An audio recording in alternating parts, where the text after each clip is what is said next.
So, it's been an absolutely crazy night in the NBA, and why not start with Steph dropping 50 points on the Hawks, starting with two back-to-back threes. I know he scored the Warriors' first 10 points as he gets the offensive rebound there, and I mean, the Warriors are looking really good. I think they're 9-1, and I've already done a video on them, but it's clear their passing and playmaking is much improved with Draymond back in there, and then Poole has been good for them this season, and then of course Steph. I mean, when he can shoot like that, and you see there the movement, the passing, him and Draymond just have great chemistry still, and that's really clear to see. And maybe the scariest part is they still don't have Clay back. As Steph in the end of half situation, I feel like he's torching Herter, Hunter, Reddish, like really any of the Hawks guys, no matter who you throw on them. Another nice play with Draymond there, back cut. See, that's sort of like the chemistry they have. And what makes the Warriors, I'd say, special from other teams is these guys have been playing together for so many years. It's just second nature. And then Steph is obviously extremely talented. Yeah, just look at that. How can you stop that? Like, I don't think the defense has been terrible, but when you can make shots that are circus shots, it's really hard to guard. And by that point, he was just really feeling it, and it's basically over. Here in transition, he also had 10 assists, which is impressive. And this is like pretty much one of the first games Steph has shot well this season, and the Warriors still have a great record. So yeah, I think it's going to be really scary for other teams to come up against the Warriors and Steph this season.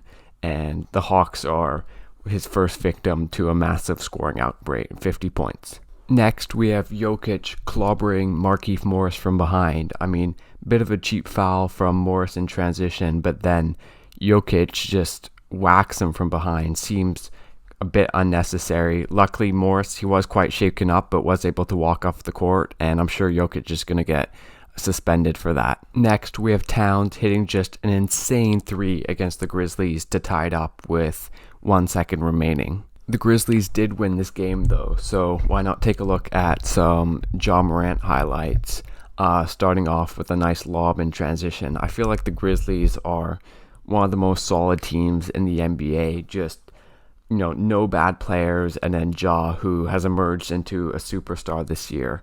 I think one of the biggest things has to be that just no one can stay in front of him. I mean, he has the ability to blow by almost anyone.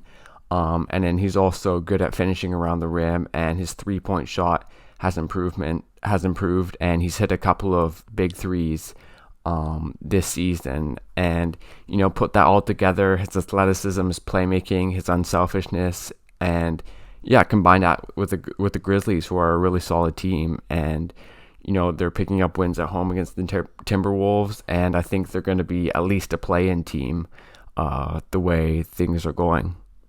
So the Knicks also beat the Sixers, even though the Sixers didn't have Simmons, Embiid, Harris, Thibault, basically missing half their team, but still a good win for the Knicks to pick up. They're now 7-4 and looking pretty good as we watch some Julius Randle highlights. I think the Knicks are, they're looking good. They're looking like they're going to be able to do something similar in the regular season to last year, because their defense is still solid and they have a lot of depth. They have a good bench unit with guys like Burks, Rose, and then no Mitchell Robinson tonight, but they have guys like Nerlens Noel, Taj Gibson, Obi Toppin, who can play in those 4 or 5 positions. And then they also have the starters, Randall, of course, who has great chemistry with Fournier, and then RJ Barrett, who seems to have taken a leap this season with just being a good complementary player, but doing a little bit more off the dribble, doing a little bit more from three. And yeah, just overall, the Knicks are looking good, and an important win to pick up for them on a back-to-back.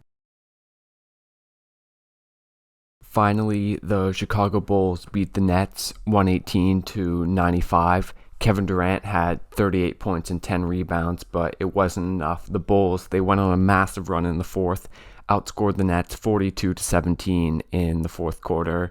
DeRozan 28 points, Levine 24 points, the rookie Ayo Dosunmu 15 points, and the Bulls have been really good to start this season. They're 7-3, and they're a good offensive team. DeRozan is playing really, really well and has honestly been an MVP candidate, and they're getting contributions from everyone. So we'll see if they can keep it up. Big win for them against the Nets. But anyways, thanks for watching. Leave a like and subscribe to this channel for more NBA content.